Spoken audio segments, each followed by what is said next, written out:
El historiador Joaquín Santana nos sigue mostrando al Río de Oro del ayer. Veamos. Río de Oro, si bien fue educado por los padres agustinos,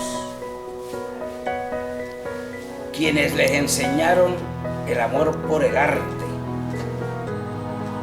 al lado de la religión, de la evangelización, se tiene recuerdo de la escuela que hizo el padre Sebastián Álvarez Yaín a finales de 1800, cuando reunía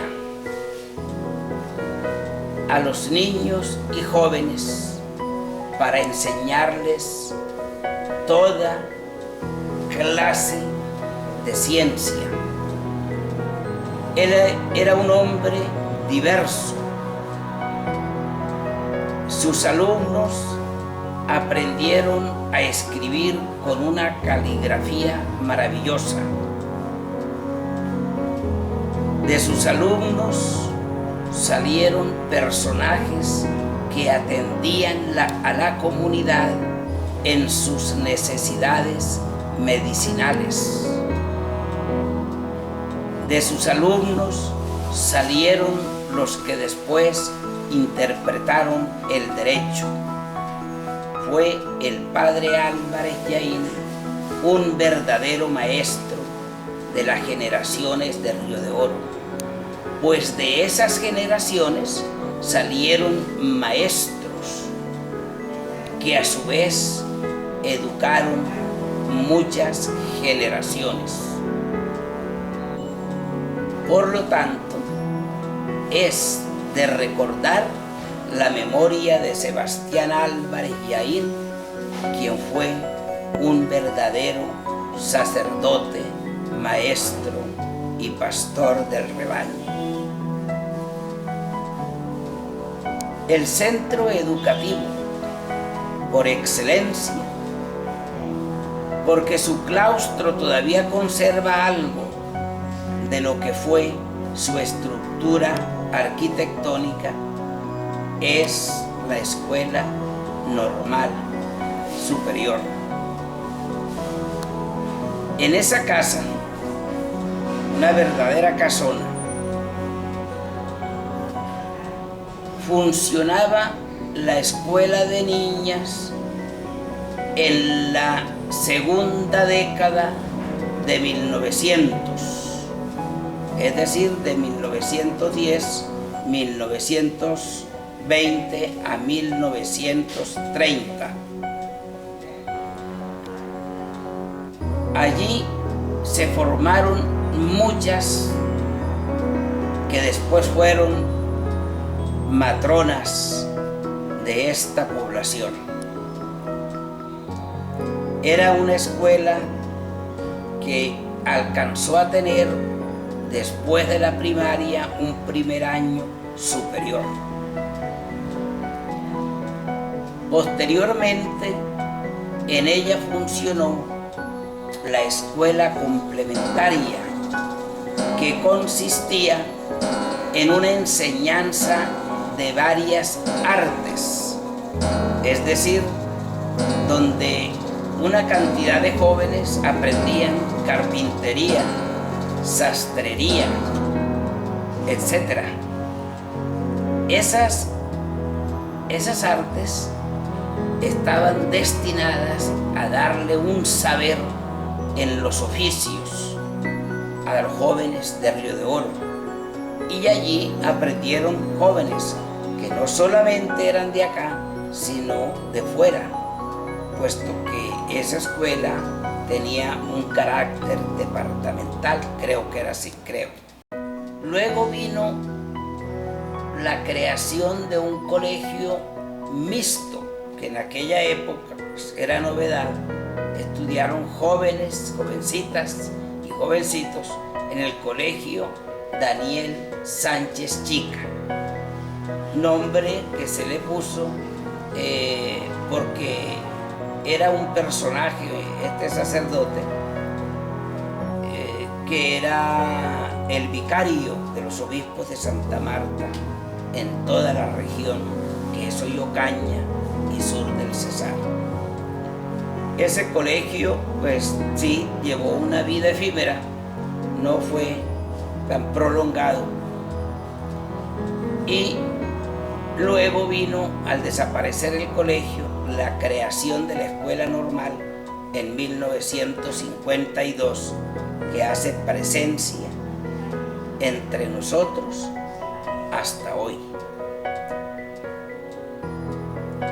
Esa Escuela Normal, pues, lo he dicho yo varias veces, le dio a Río de Oro muchísimo.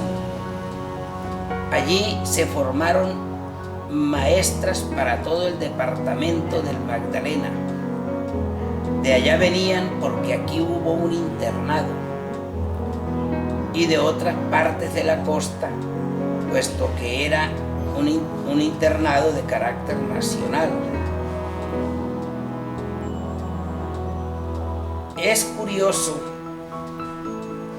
una vez, como cosa curiosa, una vez buscando en unos libros en la alcaldía, busqué las posesiones de maestras muy antiguas y encontraba maestras por allá en el 20, en el 30, que cuando llegaban a Río de Oro, como eran directoras que venían de otra parte, al llegar acá y venían a posesionarse, el alcalde tenía la gentileza de trasladarse hasta la residencia para darle posesión, con el fin de que no acudiera a las oficinas públicas, pues a las damas casi nunca se les veía en las oficinas públicas.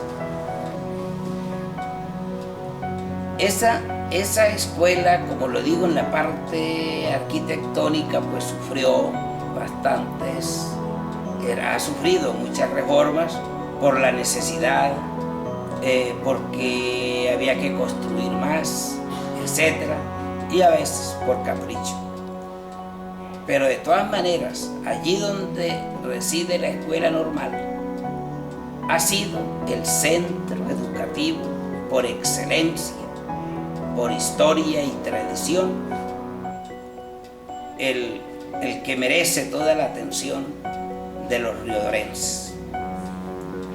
Esto en cuanto a la educación antigua.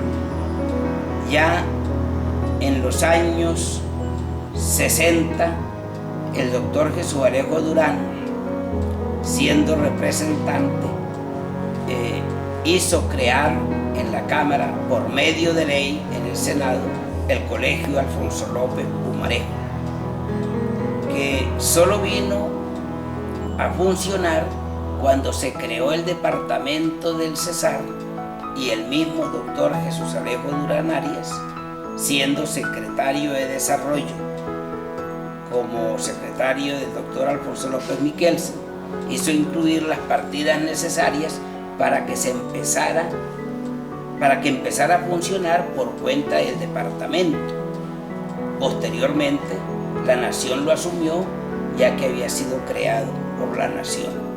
Esa es la historia del Colegio Alfonso López, más reciente, que comenzó con unas aulas donde hoy es el SEAC, que estaban construidas para la escuela de varones, pero en vista de la necesidad y por la urgencia de que comenzara a funcionar el colegio, entonces por allá en el 68, 69, en esos años, y el 70 empezó el colegio a funcionar, y luego sí se trasladó a la construcción que tiene hoy. Son los dos centros educativos que tiene Río de Oro, que merecen pues toda la admiración de los riodorenses, y merecen que siempre se esté repitiendo en las generaciones, a los jóvenes que vienen, qué es lo que tenemos, de dónde viene la educación que tenemos y cómo debemos reconocer desde la antigüedad hasta el presente cómo ha sido la evolución de la rama educativa en Río de Oro.